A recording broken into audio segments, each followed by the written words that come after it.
A partir de este momento, comienza el programa Volver al Camino. Una hora templaria difundida por Radio María Bolivia. Quien tenga oídos para oír, que oiga.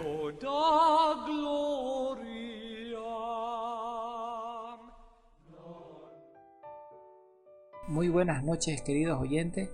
Les damos la más cordial bienvenida a este nuevo encuentro espiritual en nuestro programa de todos los jueves.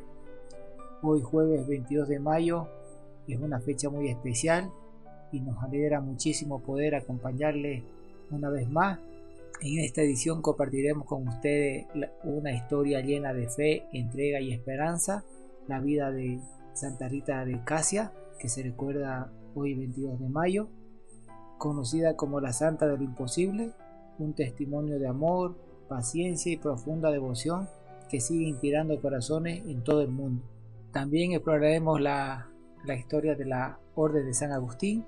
Como en los anteriores programas, estamos contando las órdenes cristianas medievales. Esta era es una comunidad religiosa con siglos de legado espiritual, centrada en la búsqueda de la verdad y el amor comunitario, siguiendo la enseñanza de San Agustín.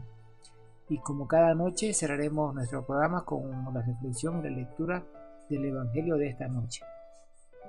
Así que no se despeguen de la sintonía, prepárense para una noche de fe, reflexión y paz interior.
Y como lo comentamos al inicio del programa, hoy 22 de mayo se recuerda a Santa Rita de Casia y preparamos un audio muy especial con datos muy importantes sobre la historia de esta santa. 31 datos de Santa Rita de Casia, y así fue su muerte.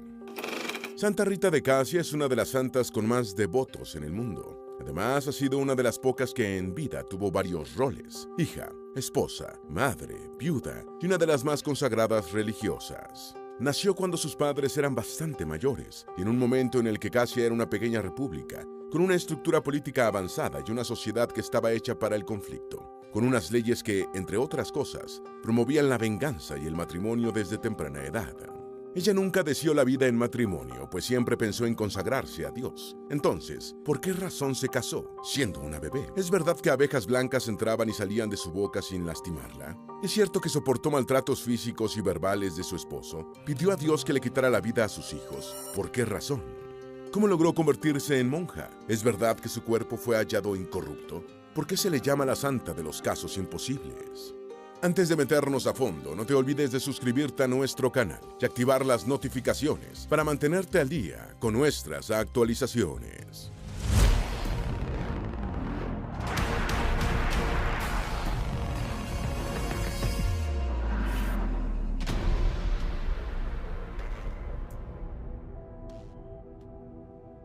Número 1. Murió el día de su cumpleaños. Santa Rita de Casia nació el 22 de mayo de 1381 y falleció el 22 de mayo de 1457, el día que cumplía 76 años. Número 2. Vivió en una época socialmente conflictiva, donde tomar venganza era legal.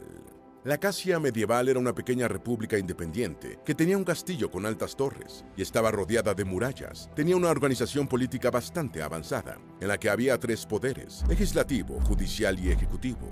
Eran tiempos difíciles y distintos. Se podía contraer matrimonio desde temprana edad, la mujer a partir de los 12 años y el hombre desde los 14.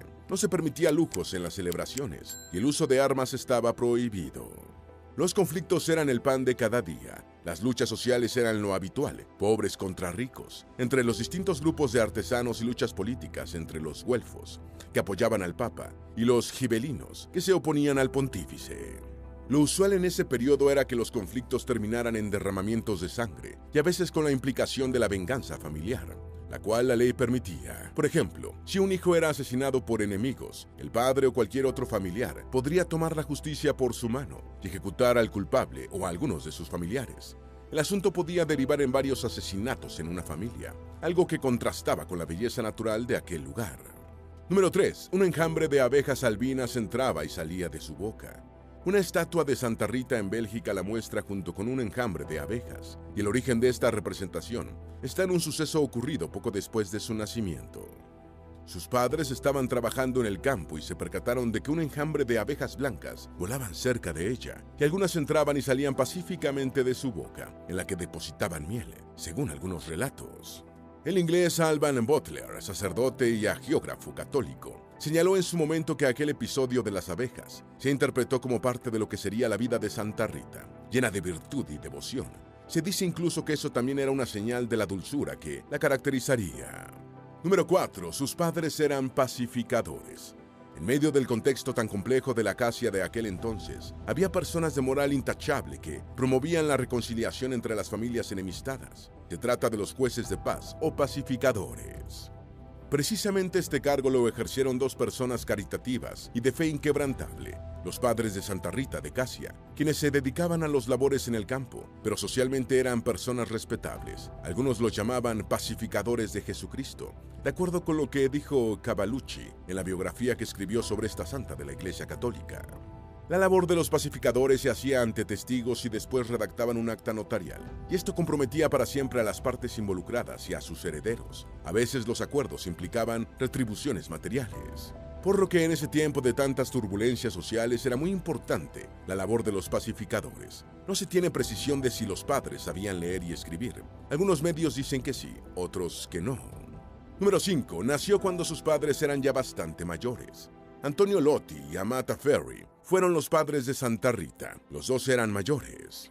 La tradición dice que Amata pasaba ya de los 40, estaba cerca del final de su edad fértil y casi no veían posible el hecho de poder convertirse en padres. Siempre oraban a Dios para que él hiciera realidad ese anhelo, tal y como sucedió. Santa Rita nació el 22 de mayo de 1381 en una pequeña aldea cerca de Casia, Umbría, en la ciudad de Rocaporena. Su nombre real era Margherita, que significa perla, y cariñosamente le decían Rita porque así se acortaba su nombre del bautismo. Número 6. Desde su infancia ya sentía la necesidad de entregarse a Dios. Desde muy temprana edad, Rita amaba fervorosamente a Dios. No era una niña que solo pensaba en jugar, más bien era tranquila y dedicaba mucho tiempo a la oración. Se crió cerca de la iglesia local. Sus padres le dieron educación en la fe cristiana. De niña muchas veces subía a la cima de la roca alta de Rocaporena para orar y meditar. Consagró con tan solo 8 años su virginidad a Dios, y es que desde niña se convirtió en una conocedora de la vida de Jesús. Número 7. A la edad de 12 años sus padres decidieron casarla con un hombre llamado Paolo Mancini. Cuando Rita alcanzó los 12 años, edad en la que ya podía contraer matrimonio según los estatutos de la época, ella solo pensaba en ingresar al monasterio Agustino de Casia. No obstante, sus padres, movidos posiblemente por la preocupación que generaba en ellos el ser tan mayores y el temor de morir y dejarla desamparada, arreglaron un matrimonio con un hombre llamado Paolo Mancini. Además de tener propiedades, los Mancini tenían cierto grado de cultura. Rita siempre expresó su deseo de ser monja y de entregar su vida a Jesús. Sin embargo, obedeció a sus padres, como era la costumbre de la época, y se casó con Mancini, aunque no existe una evidencia real de que lo haya hecho a los 12 años. Hay algunos autores que afirman que tenía 14 años. La ceremonia se llevó a cabo en la iglesia de San Montano de Rocaporena y estuvo desprovista de lujos, tal y como lo establecían los estatutos de ese entonces. Número 8. Su esposo le causó un gran sufrimiento. Tras el matrimonio, Paolo y Rita se fueron a vivir aparte en una pequeña casa. Así quedó registrado en el acta de beatificación de Santa Rita de Casia, y desde hace bastante tiempo ese lugar se convirtió en una capilla. Si bien Paolo Mancini era un hombre rico, tenía cualidades poco atrayentes. Era iracundo, inmoral, ofensivo, alcohólico y no admitía opiniones contrarias a la suya. Estas características lo hicieron ganarse un buen número de enemigos. Rita y su esposo tuvieron 2 hijos, unos gemelos, Jean-Jacques y Paul-Marie, a quienes ella educó en la fe cristiana, los llevaba al templo frecuentemente y les hablaba del amor y la misericordia de Dios. Pero Mancini fue un marido abusador e infiel, que agredía a su esposa y la hacía sufrir. Ella pasaba horas flagelándose para que Dios hiciera el milagro de convertir a su esposo. Rita era todo lo opuesto a Paolo y mantuvo sus valores cristianos a lo largo de su vida, especialmente durante los 18 años que duró de matrimonio. Número 9. Rita consiguió la conversión de su esposo. El amor, la paciencia y las oraciones de Rita surtieron efecto y terminaron por llevar a Paolo a la conversión. No sucedió de una sola vez, sino que fue un proceso que no solo lo acercó a Dios, sino que también cambió su comportamiento agresivo y su carácter malhumorado. Existe la versión de que esta conversión sucedió después de que, en una ocasión, Paolo vio cómo Rita se flagelaba físicamente, mientras decía, por la conversión de mi esposo. Número 10. Muerte de Paolo. A pesar de que Paolo se convirtió al cristianismo y dejó su mal humor, sus excesivos maltratos y sus enfrentamientos, muchos de sus antiguos enemigos no olvidaron todas las disputas que tuvieron con él. Así, una noche, Santa Rita empezó a preocuparse ante la tardanza de su esposo, una tardanza que en otro tiempo no hubiera extrañado, pero que ahora sí le hacía intuir que algo malo había ocurrido. Y así fue, su marido fue asesinado a puñaladas después de haber sido emboscado por sus antiguos adversarios. Existe la versión de que el hombre que lo apuñaló hasta causarle la muerte fue Guido Chicchi. A razón de la verdad, el resto de la familia de Mancini y la familia Guido habían hecho más intensa la disputa. También se habla de que la muerte de Paolo pueda estar relacionada con la Revolución Popular que estalló en 1413 entre güelfos y gibelinos. Al parecer, el esposo de Rita pudo haber tenido enemigos políticos porque había servido y militado con los gibelinos. Número 11. Un hermano de Paolo quería convencer a los gemelos de tomar venganza. En el funeral de su marido, Rita concedió perdón públicamente a los asesinos de Paolo, incluso con el fin de que sus hijos no se vieran motivados a tomar venganza. Ella escondió la camisa ensangrentada de su esposo, así los gemelos no la vieron. No obstante, los familiares de Paolo, especialmente su hermano Bernardo Mancini, querían convencer a los hijos de Rita de que tomaran venganza por la muerte de su padre. Ante los intentos de Rita por apaciguar la ira y evitar más ataques sangrientos, pedía a los Mancini que olvidaran tantas ofensas y buscaran hacer las paces con sus rivales. Pero los familiares de Paolo se indignaron y escandalizaron por las pretensiones de Rita. Y así fue como Bernardo sembró el deseo de venganza en los gemelos. Número 12. Rita oró a Dios para que se llevara a sus hijos. Rita, movida por la preocupación de que sus hijos perdieran sus almas, intentó disuadirlos de la idea de venganza. Ella también temía que los enemigos de los Mancini pudieran asesinar a sus hijos. Cuando se percató de que los gemelos no desistirían de la idea de vengar la muerte de su padre, Rita pidió a Dios que los alejara del ciclo de vendetas y evitara el asesinato, un pecado mortal. Muchos han interpretado que ella pidió a Dios que sus hijos fallecieran para que sus almas no se perdieran en el infierno. Era mejor verlos muertos, pero con sus almas en presencia de Dios. Número 13. La muerte de sus hijos. Luego de la petición de Rita a Dios, sobre sus hijos cayó una enfermedad letal, disentería. Durante todo un año, ella, con ternura, les hablaba del amor y el perdón. Para Rita era fundamental que sus hijos perdonaran a los asesinos de su padre, y así fue. Antes de morir, los gemelos pidieron a Rita perdón por todo el dolor que le habían causado. Número 14. Rita intentó ingresar al convento, pero fue rechazada. Ya en estado de viudez y sin el resguardo de sus hijos, Rita quedó en una posición muy vulnerable. La familia de su esposo no perdonaba que ella no apoyara que la muerte de su esposo fuese vengada. Y como siempre tuvo el anhelo de ser religiosa, concibió que era el momento de entrar en el monasterio de Santa Margarita Magdalena en Casia. En el convento estaban conscientes del buen carácter de Rita y de que era una mujer piadosa. Sin embargo, rechazaron su solicitud. Esto era comprensible básicamente por 2 motivos. Primero, no era virgen. Segundo, se temía que a las monjas les terminaran asociando con la muerte violenta de Paolo y de que tomaran represalias en su contra. Número 15. Se le impuso una condición para poder ingresar al convento. A pesar de haber sido rechazada, Rita persistía para que en el convento la aceptaran, pero habría sido rechazada 3 veces. Finalmente, debido a su persistencia, se le impuso una condición para que pudiera ser monja. Debía reconciliar a su familia con los asesinos de su marido. Una vez más se refugia en la oración. Imploró ayuda a Juan Bautista, Agustín de Hipona y Nicolás de Tolentino, sus 3 santos patronos. Así dedicó su tiempo a establecer la paz entre las familias. Entonces aquella zona, que hoy es parte de Italia, fue asolada por la peste bubónica, la cual contrajo Bernardo Mancini. La peste hizo que el hombre se olvidara de sus deseos de venganza. Así Rita intervino para que las familias dejaran sus hostilidades. Con su tarea hecha, se aprobó su ingreso al convento. Tenía entonces 36 años. Número 16. Rita fue transportada al monasterio de Santa Magdalena por levitación nocturna. Las leyendas católicas piadosas sostienen que los 3 santos patronos de Rita la transportaron por levitación hasta el patio del jardín del monasterio de Santa Magdalena. Quienes estuvieron a cargo del proceso de beatificación de Rita entendieron que esto era una visión de la santa, algo que además se refuerza con el hecho de que cuando se sometió a análisis, una tela del convento muy antigua, en la que aparece una pintura de Rita con sus 3 santos patronos, se observó la siguiente inscripción al pie. Cuando la beata Rita vinieron en visión a San Juan Bautista, San Agustín y San Nicolás de Tolentino para hacerse monja. Esto puede tratarse de una visión, aunque también un milagro de Dios. Hay que recordar que a muchos santos, como San Martín de Porres, se le atribuyen la habilidad, otorgada del cielo, de poder acceder a ciertos lugares, a pesar de que estaban cerradas las puertas y ventanas.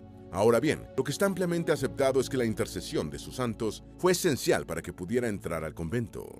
Número 17. Su vida religiosa. Rita ingresó al convento en 1417 y los 40 años que le quedaban de vida los pasó allí, entregada a su vida religiosa, abrazando la regla agustiniana. Su gran caridad y severas penitencias marcaron su vida en el convento. Continuó firme con sus oraciones, con las que obtuvo para otras curas notables, liberación del demonio y otros favores especiales de Dios. Ella, asimismo, dedicó tiempo para aconsejar a los laicos que llegaban al monasterio. El convento no era muy grande y no había un gran número de religiosas, entre las cuales, por cierto, había un pariente de Paolo Mancini. En todas las vigilias de la Virgen, Rita dedicaba tiempo al ayuno, que hacía a base de pan y agua. Número 18. La espina en su frente. Este es, sin dudas, el hecho central dentro de la santidad de Rita y muy probablemente el más documentado. Rita contemplaba y reflexionaba siempre sobre la dolorosa pasión de Jesús y pensaba en cómo el Hijo de Dios había sufrido y soportado por la humanidad un dolor como nadie en el mundo, siendo inocente, ha experimentado. Esto la hizo desear el poder participar, de alguna manera, de los tormentos de Cristo. De acuerdo con los registros, el hecho ocurrió el Viernes Santo de 1442, cuando ella estaba echada a los pies del crucifijo que tenía en su celda y al cual suplicaba, con el rostro impregnado de lágrimas, que compartiera con ella, por lo menos, un poquito de sus penas. Esta petición la hizo después de escuchar la predicación del franciscano San Jaime de la Marca. Sus plegarias fueron escuchadas y, al momento, el peculiar milagro sucedió. Su frente fue herida por una de las espinas de la corona de Cristo. Esa herida, convertida a partir de ese momento en una llaga, permanecería incurable en su frente hasta el momento de su muerte, y solo le quedó la cicatriz, tal y como se observa en su cuerpo incorrupto. Esa llaga expedía un desagradable olor que obligó a Santa Rita a aislarse buena parte del tiempo. Número 19. Enfermedad. Rita llevaba con virtud su vocación. Sin embargo, se enfermó de tuberculosis y pasó 4 años en una difícil agonía. Las religiosas cuidaron de ella. Número 20. El milagro de la rosa. Mientras Rita estaba postrada en su cama por los efectos de su enfermedad, una prima llegó a visitarla. La parienta le preguntó si deseaba que le llevara algo de su casa. Rita, sorprendentemente, pidió que del huerto de la casa paterna tomara una rosa y 2 higos. La prima pensaba que aquella descabellada petición se trataba de un delirio provocado por la enfermedad, pues la nieve propia del invierno lo cubría todo y no había manera de hallar una flor en ninguna parte. A pesar de su percepción, la prima de Rita decidió ir hasta el huerto de la casa y quedó atónita al ver los higos y la rosa en medio de aquel paisaje bañado de blanco. Entonces, tomó los higos y la rosa para salir de Rocaporena, con destino a Casia. Algunos testigos del proceso de beatificación dieron fe de la veracidad de este hecho, que ellos conocieron de cerca. Aún así hay quienes la catalogan de fábula, pero este suceso ha sido para los creyentes una prueba de que Rita intercede por las causas que parecen imposibles.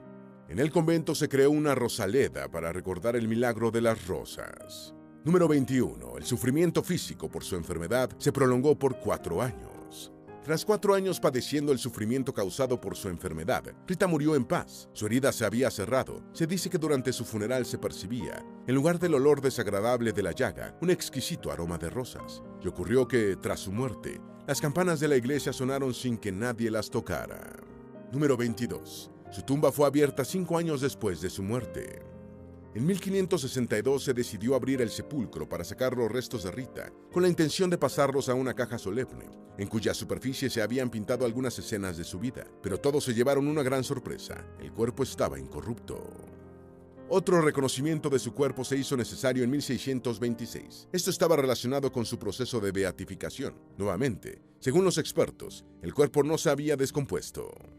Para el 24 de octubre de 1745 se hizo un nuevo reconocimiento y se observaron ciertos desperfectos, especialmente en el rostro y en la cabeza, todo como consecuencia de un terremoto que había ocurrido poco antes, pero el cuerpo no estaba descompuesto.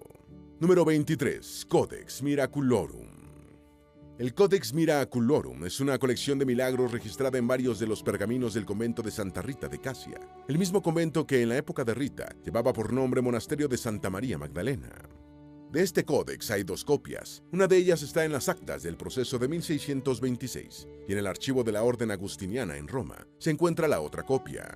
La colección consta de 4 fascículos o expedientes en los que hay en total 40 milagros. Varios de ellos sucedieron cuando los enfermos se arrodillaban junto al cuerpo de Rita. El notario Domenico Angeli registró los 11 milagros del primer expediente, milagros que datan del año 1457. El segundo expediente tiene en total 22 milagros ocurridos entre los años 1487 y 1503. 14 de esos milagros fueron registrados por el notario Pietro Angeli, otros 6 por Giovanni Amici, y el milagro restante lo registró Gabriele Bartolomei.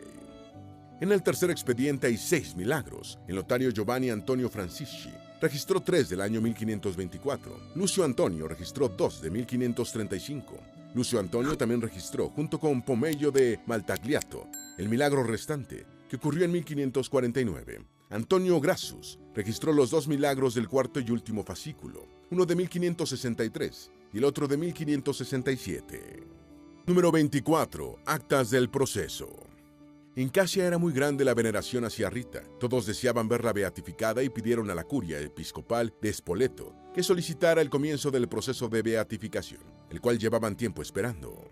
Ese proceso se inició en el pontificado de Urbano VIII, quien además de ser de Casia, era devoto de Rita. Así se formó la comisión que el 14 de octubre de 1626 comenzó con su misión. Entonces fue cuando se halló por segunda vez el cuerpo incorrupto de Rita, y alrededor de su tumba había muchas tablillas que registraban diferentes milagros. Eran 216 tablillas, y de estas solo 108 estaban fechadas.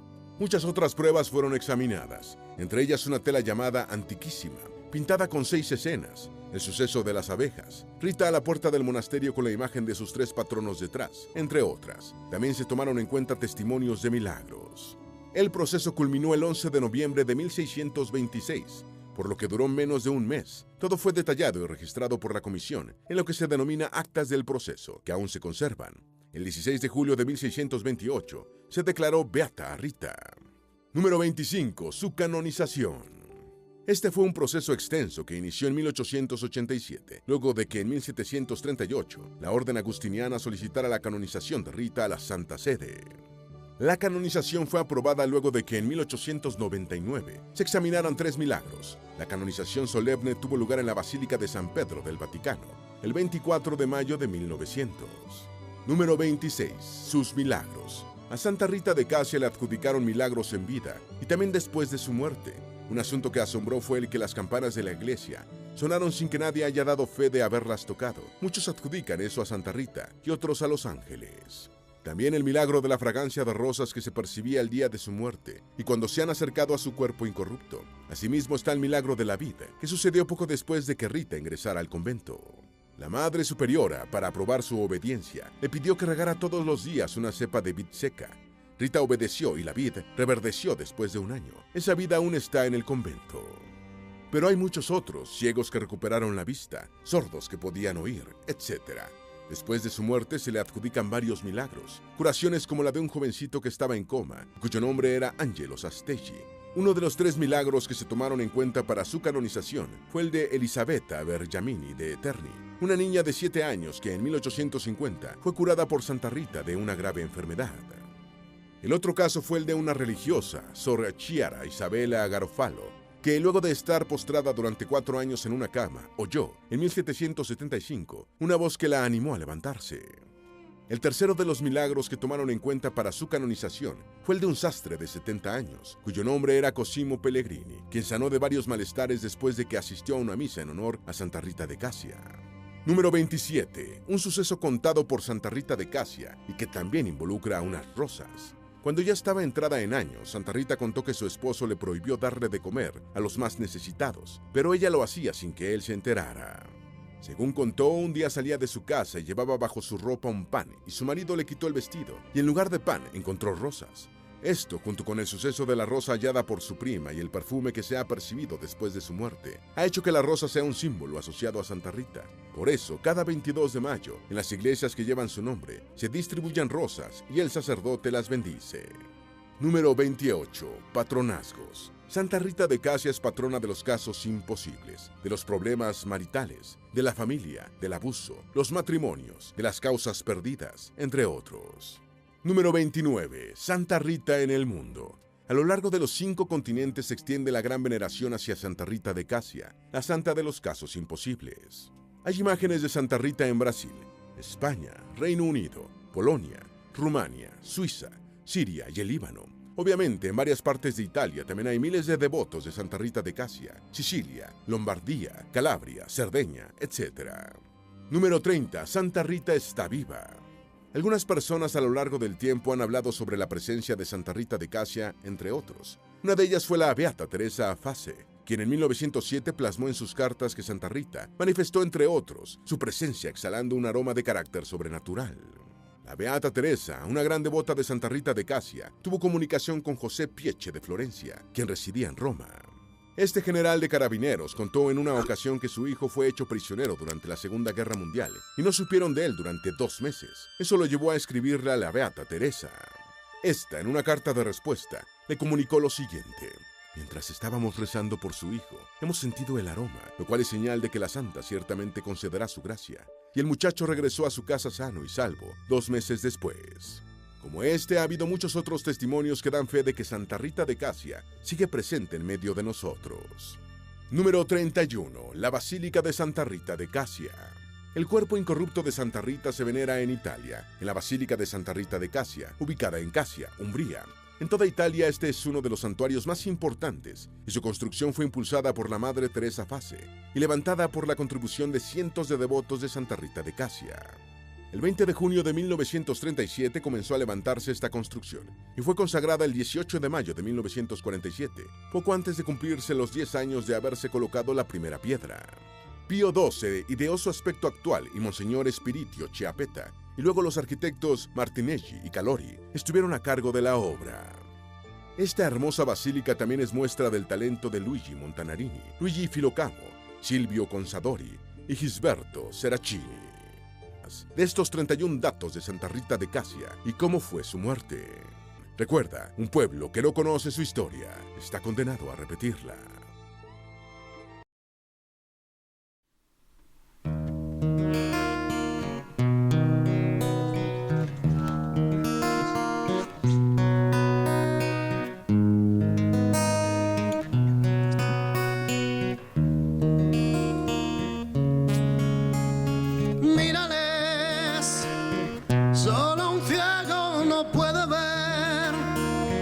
Las palabras de amor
su dolor sin poder ayudar a un hijo que se ahogaba.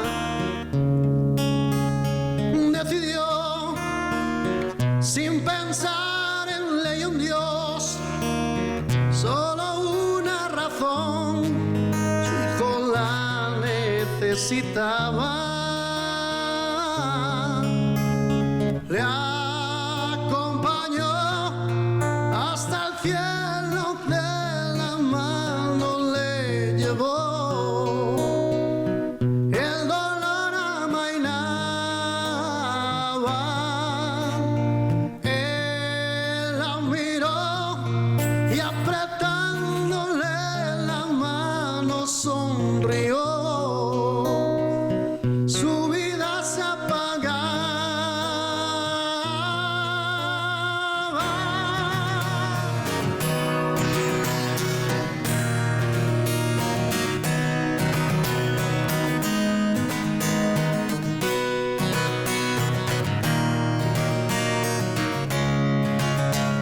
Se la juzgó y el jurado ni la gente comprendió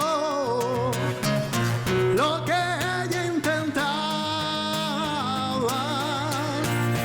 No hay compasión, la llamaban asesina y en prisión. Una madre lloraba.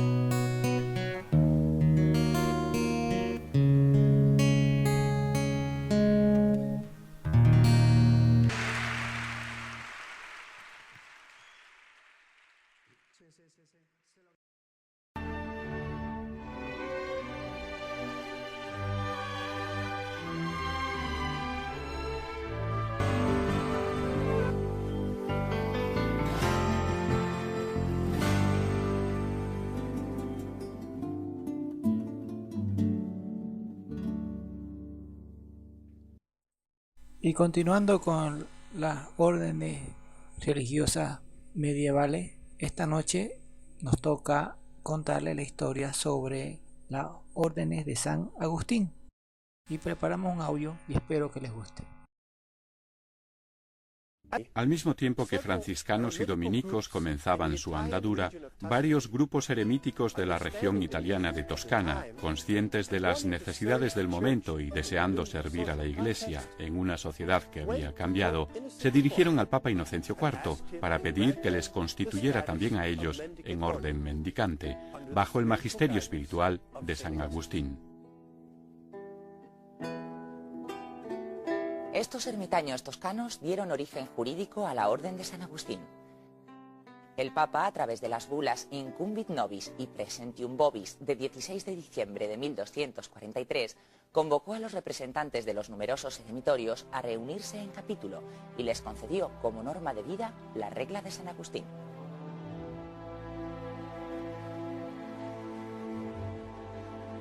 Os hago entrega de la regla de San Agustín, para que de ahora en adelante sea vuestra norma de vida. La caridad de la vida común será vuestro distintivo, deseosos de tener un solo corazón y una sola alma, orientados hacia Dios. Habéis de elegir un prior general y nombro al cardenal Ricardo degli Annibaldi vuestro protector.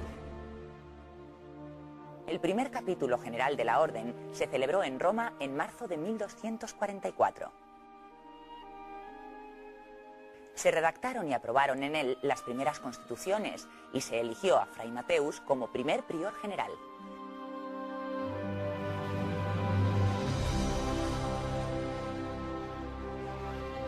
Quedó constituida jurídicamente desde ese momento la Orden de Ermitaños de San Agustín.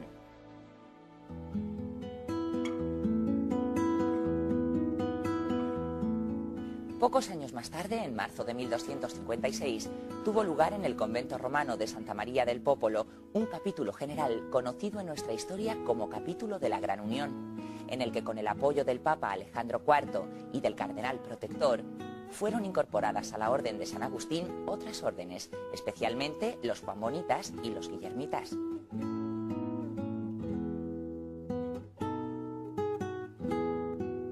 La unión fue aprobada por Alejandro IV con la bula Licet Ecclesiae Catholicae, fechada el 9 de abril de 1256. Con ella los agustinos aumentaron numéricamente y se equipararon desde entonces a las otras órdenes mendicantes.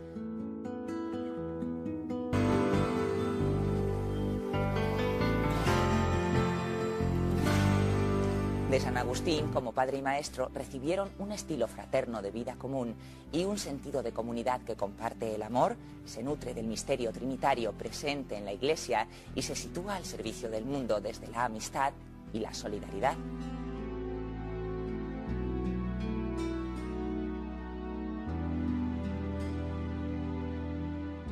En el contexto de fervor espiritual, hay que situar el impulso misionero que tuvo lugar en la orden a raíz de los descubrimientos y exploraciones del siglo XVI. Las provincias españolas y la portuguesa enviaron un número importante de frailes agustinos a América y Extremo Oriente. El prior general Jerónimo Seripando, en sintonía con los deseos expresados por el emperador Carlos V y su hijo Felipe II, pidió a los provinciales españoles que los religiosos destinados a misiones fueran santos, sabios y desearan ir voluntariamente a América. Se pretendía así que la vida de los misioneros fuera el argumento apologético más claro a favor del mensaje predicado. El encuentro con América abrió las puertas al esfuerzo evangelizador de los agustinos, que el 22 de mayo de 1533 desembarcaron en Veracruz. El grupo de los 7 primeros misioneros agustinos fue presentado con alas en un cuadro del siglo XVI, para simbolizar de este modo su santidad.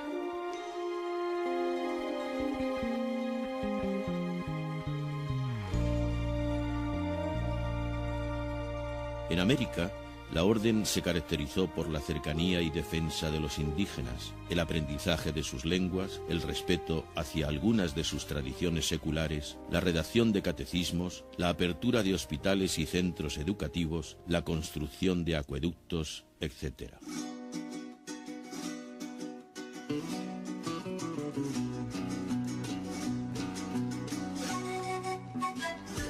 Se decía que en el arte de fundar pueblos, civilizarlos y administrarlos, se llevan la palma como verdaderos maestros de civilización. Los agustinos fueron los primeros en dar la Eucaristía a los nativos, mientras que algunos teólogos discutían sobre la igualdad de los indios en comparación al resto de los seres humanos. También en América la orden creció extraordinariamente. El primer convento en Ocultuco, México, fue fundado en 1533. 30 años fueron suficientes para abrir en México 50 casas y contar con 300 misioneros. La provincia de México fue fundada en 1568 y una segunda provincia mexicana, la de Michoacán, lo fue en 1602. Desde México la orden se propagó por todos los nuevos territorios descubiertos. Surgirán por eso nuevas provincias. Todavía en el siglo XVI se fundaron las provincias del Perú y Quito. En 1601 se erigirá la de Colombia y pocos años más adelante la de Chile. El capítulo provincial de los agustinos del Perú de 1555 sentenciaba: Porque somos enviados a predicar a estas gentes que no tienen conocimiento de Dios, estamos obligados a más perfecta manera de vivir, no solamente delante del acatamiento divino de Dios, nuestro Señor, pero aún delante de todos los hombres. En un siglo de presencia agustiniana en América, la orden se había extendido por todo el continente latinoamericano, dejando su firma en la cultura y en la majestuosidad de sus conventos y en testimonios eximios de santidad y de defensa de los indígenas, como el protomártir del Perú, Diego Ortiz, o en los obispos Agustín de Coruña o Luis López de Solís, entre otros muchos.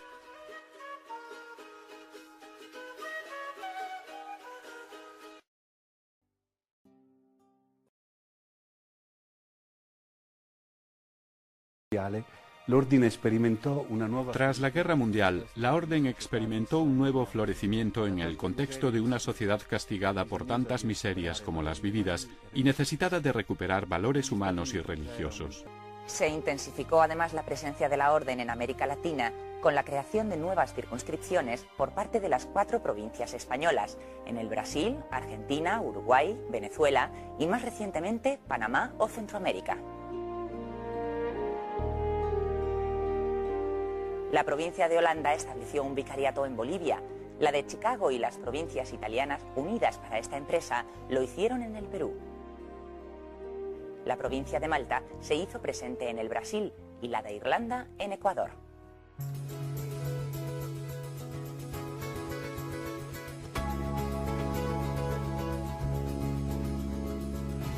Durante el siglo XX la Orden se abrió decididamente en muchos países al apostolado de la educación, en niveles medio o superior, y aumentó de forma notable la presencia en el campo parroquial.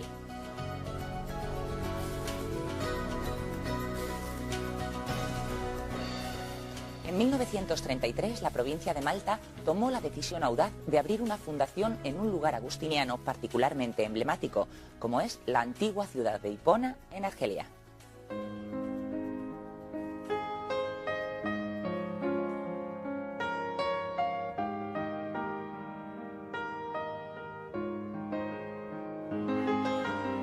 Il Concilio Vaticano II, con il suo invito a tornare alle fonti per rinnovare la vida. El Concilio Vaticano II, con su invitación a volver a las fuentes para renovar la vida religiosa, estimuló en la Orden la profundización en la espiritualidad agustiniana, por ser San Agustín y el modo de vida por él fundado una de las fuentes esenciales de nuestra espiritualidad.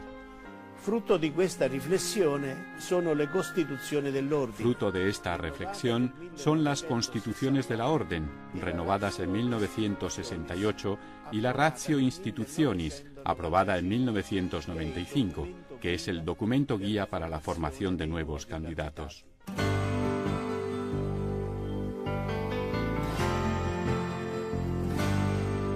Hoy la Orden prosigue su camino de servicio a la Iglesia, luchando por hacer realidad sus ideales. De la mano de las sugerencias de los últimos capítulos generales, se han abierto nuevas fronteras geográficas, sociales y culturales para propiciar un mayor acercamiento al mundo y un mejor servicio a la Iglesia.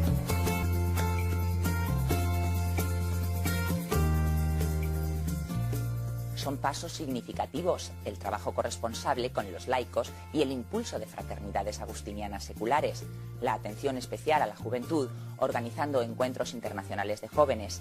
La Orden está presente en la ONU como organización no gubernamental y es de subrayar la presencia en Internet de las obras completas de San Agustín en diferentes lenguas, así como la preparación de recursos impresos y audiovisuales que están contribuyendo a un mayor conocimiento de la figura y el pensamiento de San Agustín. En consonancia con una característica propia de las órdenes mendicantes, se ha fomentado la comunicación y la colaboración internacional entre la Curia General y las provincias, y éstas entre sí, para la realización de actividades o proyectos concretos, normalmente por medio de federaciones nacionales o internacionales, para reflexionar y programar juntos ante las nuevas condiciones de la Iglesia y la sociedad.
Y continuando con el programa, ahora escucharemos el Evangelio de esta noche. Del libro de los Hechos de los Apóstoles. Por aquellos días, después de una larga discusión sobre el asunto de la circuncisión, Pedro se levantó y dijo a los apóstoles y a los presbíteros: Hermanos, ustedes saben que ya desde los primeros días Dios me eligió entre ustedes para que los paganos oyeran por mi medio las palabras del Evangelio y creyeran. Dios, que conoce los corazones, mostró su aprobación dándoles el Espíritu Santo, igual que a nosotros. No hizo distinción alguna, ya que purificó sus corazones con la fe. ¿Por qué quieren irritar a Dios imponiendo sobre los discípulos ese yugo que ni nuestros padres ni nosotros hemos podido soportar? Nosotros creemos que nos salvaremos por la gracia del Señor Jesús, del mismo modo que ellos. Toda la asamblea guardó silencio y se pusieron a oír a Pablo y a Bernabé, que contaban las grandes señales y prodigios que Dios había hecho entre los paganos por medio suyo. Cuando terminaron de hablar, Santiago tomó la palabra y dijo: Hermanos, escúchenme. Pedro nos ha referido cómo por primera vez se dignó Dios escoger entre los paganos un pueblo que fuera suyo. Esto concuerda con las palabras de los profetas, porque está escrito: después de estos sucesos volveré y reconstruiré de nuevo la casa de David, que se había derrumbado. Repararé sus ruinas y las reedificaré para que el resto de los hombres busque al Señor, lo mismo que todas las naciones que han sido consagradas a mi nombre. El Señor que hace estas cosas es quien lo dice. Él las conoce desde la eternidad. Por lo cual yo juzgo que no se debe molestar a los paganos que se conviertan a Dios. Basta prescribirles que se abstengan de la fornicación, de comer lo inmolado a los ídolos, la sangre y los animales estrangulados. Si alguien se extraña, Moisés tiene, desde antiguo, quienes lo predican en las ciudades, puesto que cada sábado se lee en las sinagogas. Palabra de Dios.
Hermanos queridos, nos disponemos a entrar en oración.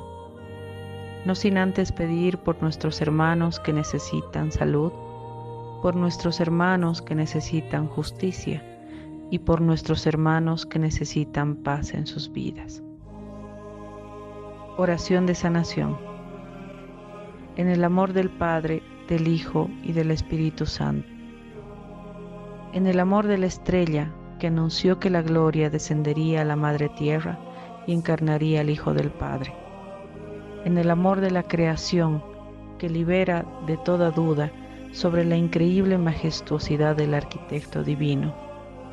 En el nombre del amor puro, encarnado por el sol y la luna.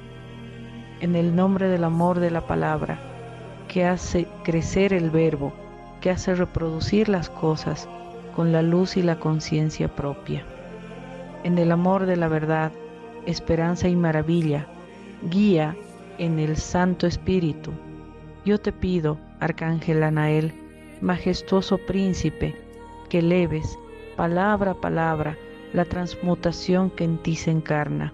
En tu radiante luz operes, acciones y actúes todo lo necesario en aquellos hermanos que están en nuestro corazón, para que el verdadero amor, venciendo todo trabajo de maldad, oscuridad e influencias negativas, se manifieste, porque la palabra viva de Dios es fuerza, poder, resurrección y vida.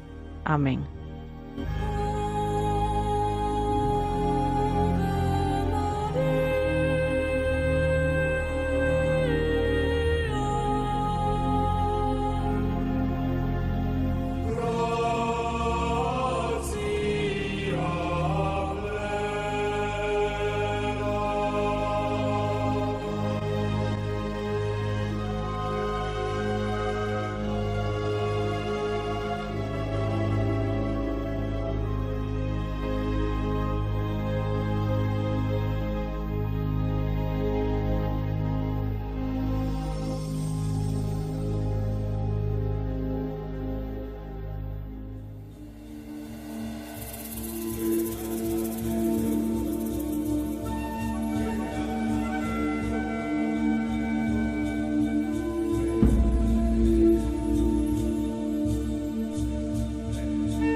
Hermanos, la hora del programa ha terminado.